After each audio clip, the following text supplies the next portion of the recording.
Saya dapat kabar kepergian dari sahabat saya, adik saya yang sangat luar biasa.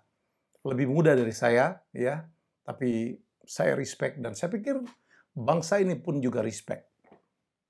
Glenn Fredly Deviano Latuyamalu. Ya, saya ingat betul. 1 bulan saya terpilih jadi Direktur Utama TVRI. Waktu itu saya kan dilantik 27 November. Dan kita ingin membuat malam tutup tahun, malam tahun baru, dan saya mengumpulkan berbagai artis, dan saya langsung kontak. Mau nggak ya Glenn? Karena anggaran TVRI terbatas. Ya, saya telepon Glenn, dia bilang, Bung, kalau saya tidak mikirkan budget, ya karena saya cinta betul TVRI. Saya butuh TVRI, dia bilang. Tapi saya mau, waktu itu TVRI siarannya 7 jam. Ya, dari jam 7 sampai jam 2 dini hari. Saya mau tampil sebelum jam 10 dan deal waktu itu. Aduh, Glenn tidak pernah menyebut honornya. Saya tahu dia penyanyi yang sangat mahal. Ya, dan Glenn tampil dengan budget yang saya pikir, apalagi malam tahun baru, tapi Glenn tidak pernah berpikir itu. Dan ini foto-fotonya, dia menyanyi, saya tahu betul waktu itu kalau nggak salah antara 3-4 lagu, ya. Glenn pergi terlalu cepat memang, ya. Glenn Fredly total dia waktu itu menyanyi lagu-lagu hitsnya. Ya, dan bicara tentang Glenn, saya sebenarnya sudah kenal lama. Mungkin hampir 25 tahun yang lalu saya kenal sama Glenn. Pada saat dia pertama, di awal tahun 90-an datang ke Jakarta dari Ambon, saya ingat betul saya waktu itu masih bekerja untuk Ibu Ani Sumadi. Ya, waktu itu kita lagi di ruang VIP, ruang tunggu, menunggu syuting Berpacu Dalam Melodi. Hostnya waktu itu adalah Bruri Pesulima, almarhum juga, yang mendiang Bruri, yang menggantikan Kusendra Atmo. Kita lagi duduk, Glenn lewat. Glenn waktu itu mungkin menjadi pengisi acara di TVRI. Dan tiba-tiba Bruri panggil Glenn, kemari. Aku mau kenalkan kau dengan Ani. Ya, Bruri itu dengan Bu Ani manggilnya nama langsung. Dia bilang, Ani, ini ada penyanyi anak Ambon, suaranya bagus sekali. Dia calon pengganti saya itu. Saya lihat datanglah seorang pemuda kurus waktu itu dan sangat sopan, ya.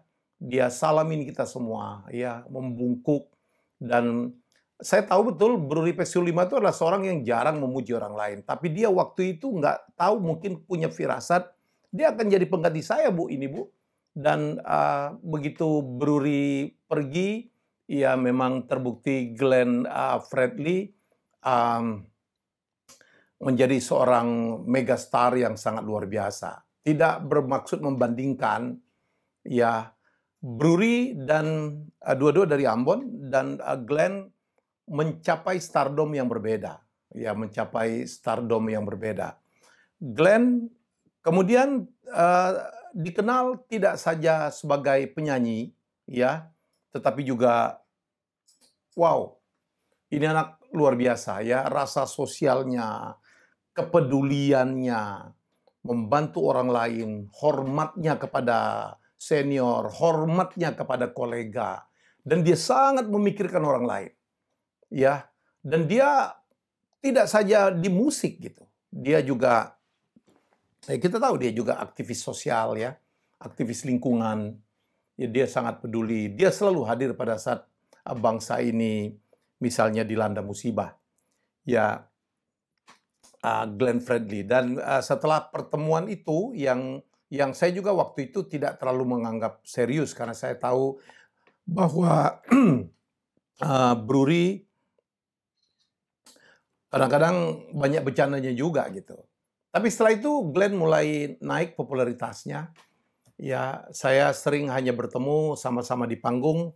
Glenn nyanyi, saya menjadi MC waktu itu, dan dia tetap selalu menyapa, sopan. Dan tiba-tiba Glenn melesat jauh ke atas dari menyeruak itu di antara para penyanyi.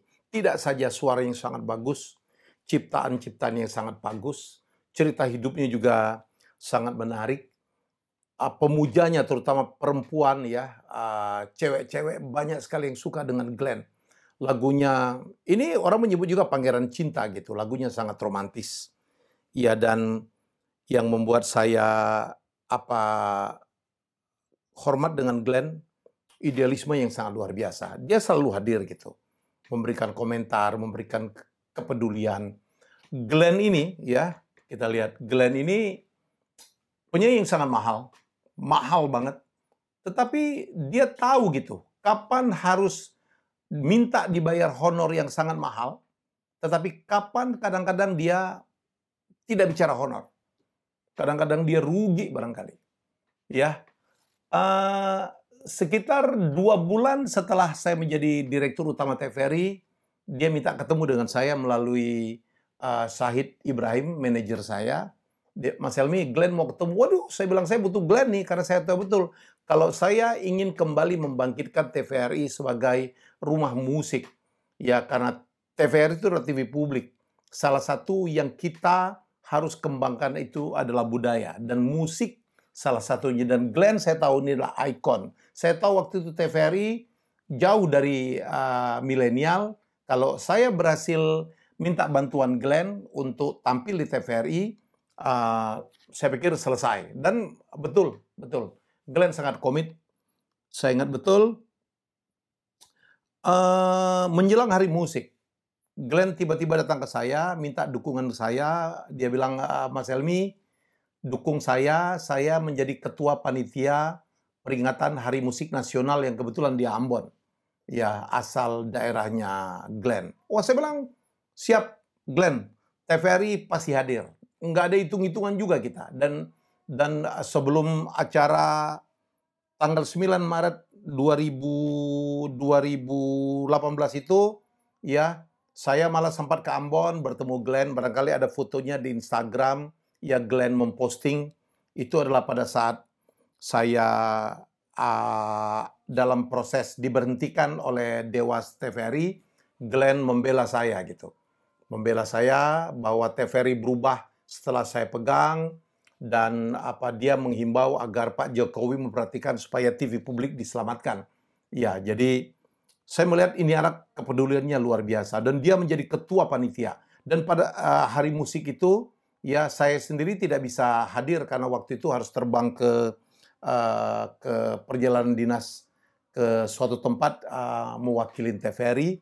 Tapi teman-teman saya, Bang Abni, melayani permintaan Glenn untuk menjadi bagian. Kita TVRI waktu itu menjadi host broadcast dari Hari Musik Nasional dan Glenn sangat happy. Dalam diskusi, saya kaget. Ini anak. Tiba-tiba dia bicara tentang ekosistem gitu. Ekosistem musik, Mas Helmi. Dia memikirkan betul seluruh penggiat-penggiat musik itu supaya semuanya dipikirkan, supaya hidup, mendapatkan penghasilan. Dia bicara bahwa Indonesia harus begini, bahwa musik harus dibeginikan. Menurut saya itu luar biasa. Dan saya bertemu Glenn lagi ya setelah berapa kali dia tampil di TVRI dan lagi-lagi pernah ada hitungan. Dia bawa Tompi, dia bawa Sandi Sandoro, dia bawa Matthew Sayers, ya, dia bawa berapa penyanyi-penyanyi, dia bawa beberapa penyanyi-penyanyi, terutama penyanyi-penyanyi dari Indonesia Timur. Dia bawa Edo, ya. Saya nggak tahu lah hitungan honornya seperti apa. Itulah Glenn. Dia tampil berkali-kali di TVRI, menjadi bagian dari kebangkitan TVRI dalam dunia panggung. Jadi, nah, saya bertemu Glenn terakhir adalah 16 Februari. Kita janjian, ya, itu pada saat proses sebenarnya saya udah diberhentikan gitu, tapi saya masih ingin diskusi sama dia. Saya bertemu dengan dia di M Block. M Block itu adalah satu kawasan yang dulu adalah propertinya Peruri di Blok M yang belasan tahun terkapar, ditumbuhin ilalang dan kemudian dihidupkan oleh Glenn. Saya datang ke kafenya dia, kafe dia namanya Kafe Lestari. paling pojok, dan saya kaget. Ya, kaget, dia bilang, "Mas Helmi, saya bikin M-Block tuh tahu nggak dari mana?" Dia bilang, "Saya sebelum membuat M-Block itu, saya nonton karya Mas Helmi, yaitu film Blok M. Saya adalah penulis skenario dan penulis cerita dari film Blok M yang dibintangi oleh Desi Ratnasari dan Paramitha Rusady. Jadi, wow, saya kaget gitu. Saya udah lupa itu dengan film itu. Jadi itu yang dia sampaikan, ya. Dan akhirnya ada diskusi publik, ya, di M-Block. Ada Tompi, ada Imam Prasojo, dan ada beberapa penggiat untuk membela TVRI untuk diselamatkan sebagai sebuah stasiun TV publik yang harus netral, independen, imparsial, dan sangat memperhatikan budaya, ya. Dan yang sangat menyentuh juga, yang sangat selalu saya ingat, saya pada hari itu 16 Februari bertemu juga dengan Dik Doang. Dan kemudian Dik Doang foto kita berempat, habis itu dia foto saya, "Mas Helmi, gue foto." Saya tahu Dik Doang itu sahabat saya, sudah lama tidak bertemu, barangkali juga lebih dari 10 tahun. Dia adalah ahli grafis. Dia membuatkan grafis saya dengan Glenn. Dan Glenn dipoto jadinya seperti ini. Ini foto Glenn Fredly, ya, grafis karya Dik Doang. Dan Glenn WA saya, dia bilang, "Bro, tolong kirimkan grafis karya Dik Doang," dan saya kirim. Jadi ini pertemuan saya, dan itu belum yang terakhir. Tanggal 17 Maret saya komunikasi by WA karena waktu itu udah terjadi corona di Indonesia dan harus di rumah gitu, dan Glenn membuat lagi. Ini anak memang tidak pernah diam. Dia otaknya selalu berpikir, dia membuat di rumah aja unplug. Jadi musisi di rumah aja unplug. Dia ngajak teman-temannya bernyanyi dan dia kirim ke TVRI. Dan ini saya tahu betul ini karyanya. Bukan karyanya, di suaranya. Dia menyanyikan lagu Air Supply. Love Will Keep Us Apart. Saya WA dia, "Glenn," saya bilang, "nih bagus nih Glenn, kalau bukan hanya Glenn yang nyanyi." Dia bilang, "Siap Mas Helmi, saya akan ajak beberapa musisi lain." Dan kemudian ada Elo, ada beberapa musisi yang lain menyanyi dari rumah untuk menguatkan agar masyarakat tabah, sabar, ya, unplug. Maksud saya berkegiatan dari rumah, jangan keluar rumah dalam rangka memutus rantai COVID-19. Dan masih shock saya sebenarnya, ya, yang tiap kali ketemu Glenn itu luar biasa. Saya waktu diskusi di Cafe Lestari, dia cerita tentang bagaimana dia menggagas M-Block dengan teman-temannya, meyakinkan Peruri, dan disambut baik. Dan dia udah bilang bahwa konsep M-Block itu akan diadop di berbagai kota. Tapi sayang, cita-citanya dia itu tidak kesampaian, ya, karena dia dipanggil oleh Sang Maha Pencipta, ya, konon katanya karena meningitis, usia 44 tahun, sangat muda. Ya, gone too soon, kata orang Amerika. Dia meninggalkan kita semua, meninggal kenangan, meninggalkan cerita-cerita baik. Saya tahu semua orang cinta Glenn, semua orang sayang Glenn. Tidak ada musuhnya nih orang.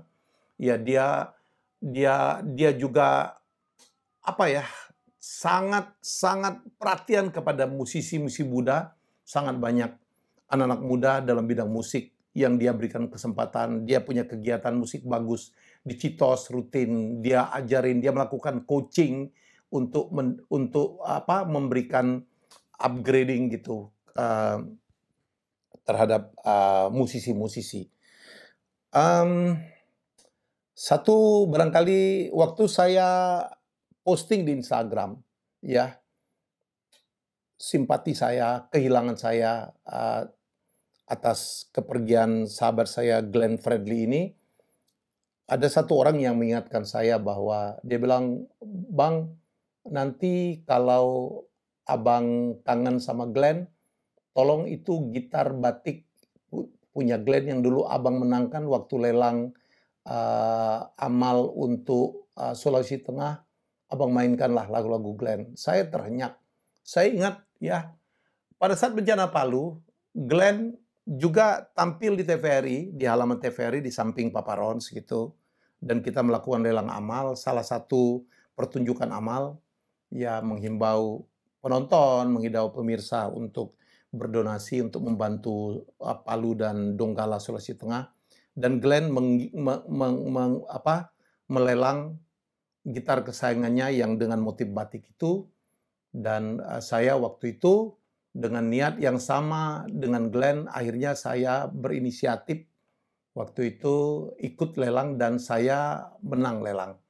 Sayang sekali ya, setelah acara itu ya saya berkali-kali bertanya kepada panitia, karena panitianya itu adalah wartawan waktu itu, dan saya tanya gimana nih realisasinya ya, realisasinya tentang lelang tersebut. Dan sampai sekarang, sampai saat ini tidak ada kejelasan tentang gitar tersebut. Jadi dan juga saya belum melaksanakan kewajiban saya juga. Dan mungkin gitarnya ini ya, mungkin barangkali ini karena ini gitar kesayangannya Glenn. Saya nggak tahu ini di mana.